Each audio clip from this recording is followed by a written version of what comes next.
We're cooking with Bry right now. So I am attempting to do a butter chicken, this white guy's version of a butter chicken. So what I want to show you first is some of the ingredients I prepared ahead of time. You always want to do that before you're cooking anything, is prepare the ingredients ahead of time so you're not struggling to throw stuff in on time. So what I did was, turn the camera around here, is I prepared my tomatoes. So I just shredded them up using my V-slicer or mandolin, and I did the same thing with my onions. It's just one onion, maybe 4 or 5 Roma tomatoes, and I'm also going to use a can of crushed or diced tomatoes as well. And then here are my spices. So I got this garam masala powder, as well as ginger garlic paste. That's a staple in every Indian dish, as well as cayenne pepper and paprika, because I don't have any Kashmiri chili powder, which is an Indian chili powder. So you can substitute by adding a little bit of this with about a teaspoon of this. So, and then there's of course some salt, and we're going to use honey as always to sweeten things up. And what I've done here is I've added in a couple tablespoons of butter in with my chicken, and this is just a bunch of chicken thighs that are cut up.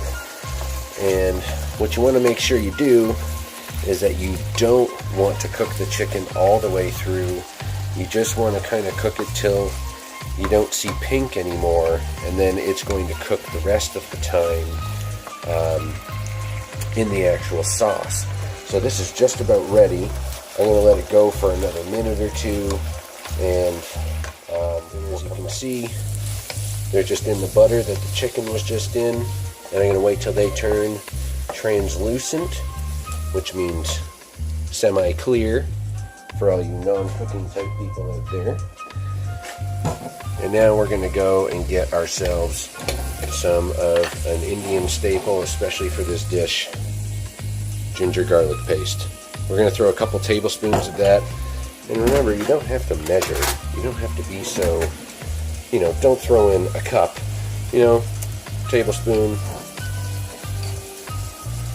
Tablespoon, teaspoon, I don't know. That's a teaspoon, but I'm pretty sure I threw a tablespoon or so in there. So, a couple tablespoons. And we're going to mix that all around. We're already starting to smell really, really good in here. You don't want to use too much of that stuff because that ginger is very strong. And if you got people who do not like ginger that much, you don't want to use a ton of it. So I just use a couple tablespoons in the whole dish. And we're going to let that sit there a couple more minutes. Okay, so we got everything going here. I'm going to start in with the spices and maybe throw in my tomatoes. Just want to show you what everything looks like so you know what to look for when you're cooking. So you can see everything's smoking in here now. The onions are nice and well cooked. And now we're going to throw in, I'm just using my daughter's little glass tea set we got from IKEA, and there's basically just a couple tablespoons of this, not tablespoons, maybe more teaspoons of this garam masala powder. I know it looks like a lot in here, but it really isn't. It tapers in there pretty good, so I'm going to sprinkle that in. If you ask any Indian people, they never measure when they cook anyway. It's just according to taste, so according to what you might like. So I got that in there. Now, we're going to come over here and we're going to grab our tomatoes. We're going to chuck those in there too. So those are going to go in. And I'm also going to grab in a thing of diced tomatoes. So hang on a second. So here's our diced tomatoes we're going to chuck in here. I was supposed to get crushed tomatoes, but that's okay. It doesn't matter. It's all going into a blender afterwards. So I'm going to dump those in there. Okay, nice and clean.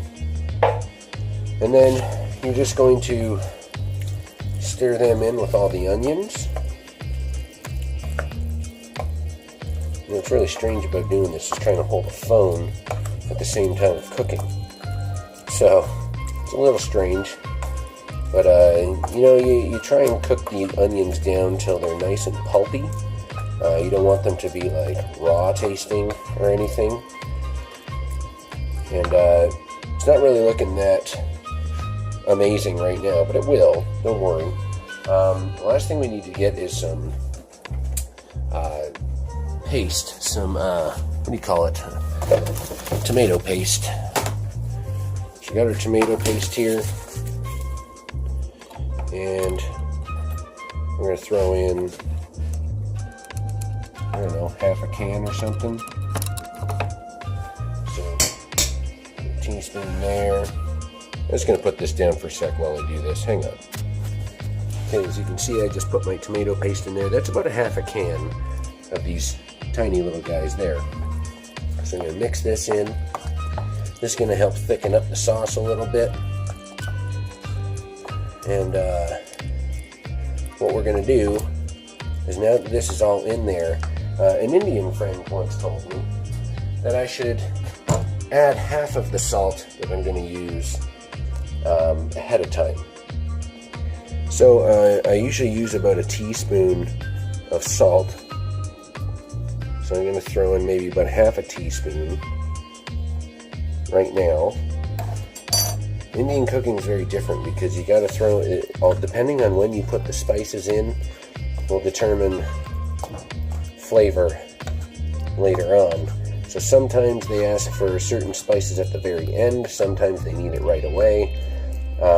Usually I put my salt in after I've blended all this stuff together, but right now we're going to try it her way and see how it goes. So I've added in a little bit of salt. We're not adding in the honey or anything else right now until we're actually done blending it, but what I'm going to let this do is sit here for about, I don't know, 10-15 minutes at least, and check on the tomatoes to make sure they're nice and pulpy. See you soon.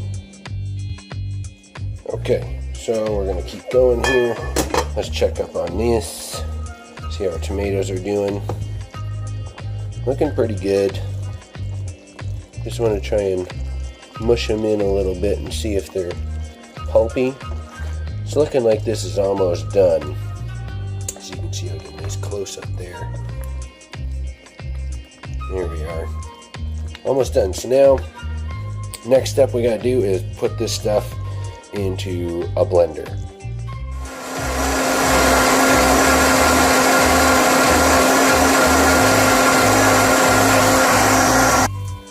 So after about 30 seconds of blending, that's done. So now we're going to come back over here, put in the rest of the butter.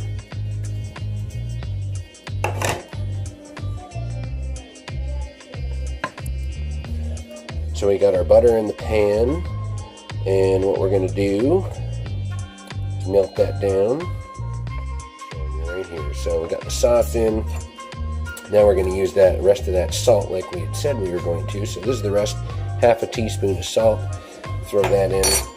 Now we're going to bring over the other spices, like our paprika. So we're going to throw in about a teaspoon of that, just like so. We'll throw in just a little hint of cayenne pepper, just a touch, just a little bit. Don't want it to be too spicy. This is what I like to call Caucasian hot, not Indian hot. And then of course, we're going to throw in some honey, because that's what gives it that little bit of a sweet bit. So we're only going to throw in about a tablespoon's worth, because you don't want it to be too sweet. You just want it to give a hint of sweetness. And that's that right there. So we're going to just let this simmer for about another 10 to 15 minutes while the chicken is cooking. So this is the type of consistency you want to see in a dish like this. Is you want it to be nice and creamy looking, and of course that's due to the blender. Really helps. And now what we're going to do is just take a bunch of yogurt, and I say a bunch because use as much as you want, but take this and you drizzle it in there just like so. I'd probably use about half a cup, quarter cup. I don't know, you can use a whole cup if you want. I'm just kind of pouring it in. And then you just give her a quick mix, just like so. Kind of cools the heat part of it down a little bit, especially for the young ones who don't like spicy.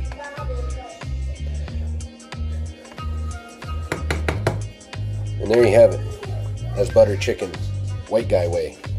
I guess I should probably actually try it, just to see if it's actually good or not. Who knows, it could taste like crap. We don't know, let's see. Bring this up.